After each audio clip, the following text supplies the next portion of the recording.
অন্ন বস্ত্ৰ আসলে বাসগৃহ অন্ন আৰু বস্ত্ৰ বাসগৃহ নহ'লে আচলতে মানুহ কেতিয়াও জীয়াই থাকিব নোৱাৰে বিশেষকৈ বাসগৃহ আটাইতকৈ প্ৰয়োজন চৰকাৰে ঢুকি নোপোৱা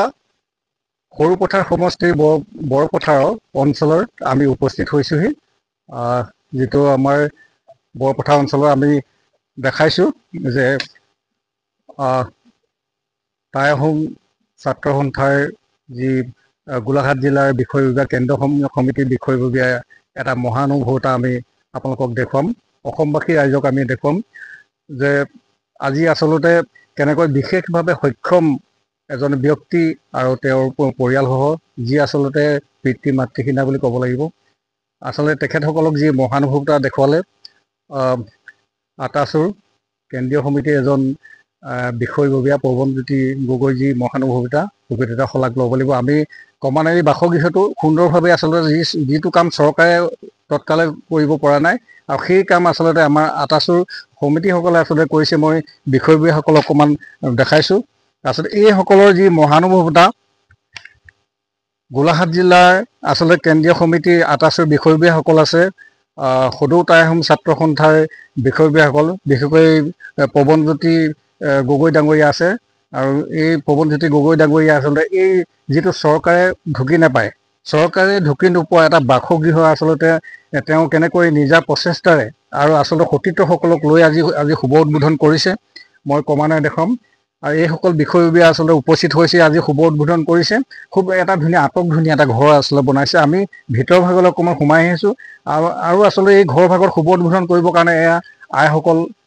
মই দেখুৱাইছোঁ এয়া আইসকলে আহি উপস্থিত হৈছেহি এই আইসকলে আচলতে আজি শুভ উদ্বোধনত ভাগ লোৱা পৰিলক্ষিত হৈছে আমাৰ ভিতৰ ভাগলৈ সোমাই আহিছোঁ খুব এটা ধুনীয়া ধুনীয়া এটা ঘৰ হৈ পৰিছে এয়া আচলতে বিশেষভাৱে সক্ষম এজন যুৱক আৰু তেওঁৰ ভাতৃসকলক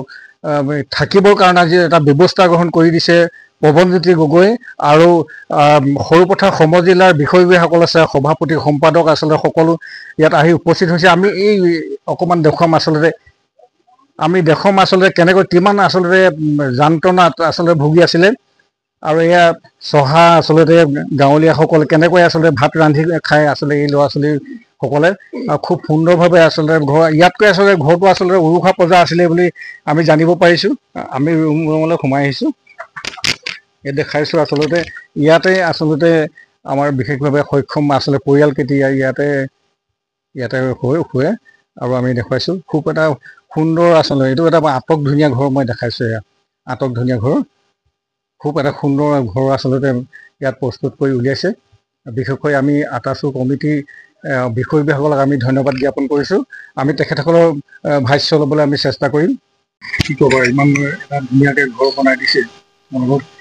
কেনেকুৱা লাগিছে আজি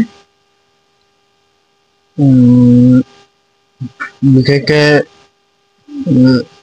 টাই আহোম ছাত্ৰ সন্থা বিষয়ববীয়া অলপ প্ৰধান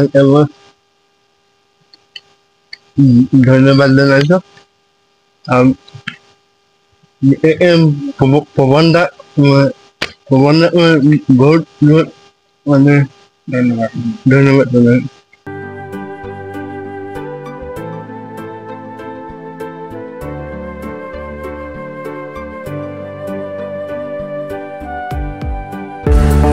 অসমৰ নপুৰণি কবি সাহিত্যিকৰ বাবে সুখবৰ প্ৰভাতী অসম সংবাদ গোষ্ঠীৰ দ্বাৰা পৰিচালিত সাপ্তাহিক কবচে আয়োজন কৰিছে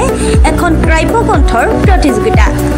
সগৌৰৱেৰে ৩০টা বৰ্ষত খোজ থোৱা অসমীয়া সাপ্তাহিক কবচ কাকতখনৰ উদ্যোগত কাব্যগ্ৰন্থ প্ৰতিযোগিতাৰ আয়োজন কৰা হৈছে ২০২২ চনৰ পৰা বৰ্তমানলৈ প্ৰকাশিত অসমীয়া কাব্যগ্ৰন্থ দুকপিৰ লগতে লেখকৰ সম্পূৰ্ণ নাম ঠিকনা সখীয়াকৈ লিখি অহা ৩০টা মেম্বৰৰ ভিতৰত তলত দিয়া ঠিকনাত ডাকযোগে পঠাব পাৰিব আমাৰ ঠিকনা সাপ্তাহিক কবচ প্ৰভাতী অসম সংবাদ গোষ্ঠী বিজয়নগৰ ডাকঘৰৰ সমীপত কলিতা মাৰ্কেট ৩য় মহলা জিলা কামৰূপ অসম ৭৮১১২২ মোবাইল নম্বৰ হৈছে ৯৪৩৫১১৪৬৬৬ অথবা ৬০০৩৯৭1898 অথবা 9864084600 অথবা কাৰ্যালয়ত হাতে হাতে জমা দিব পাৰিব। এই প্ৰতিযোগিতাত বয়সৰ কোনো সীমা নাই। অহা জানুৱাৰী মাহত ফলাফল ঘোষণা কৰাৰ লগতে বঁটাসমূহ বিতৰণ কৰা হ'ব। সকলো প্ৰতিযোগীকে মানপত্ৰ প্ৰদান কৰা হ'ব।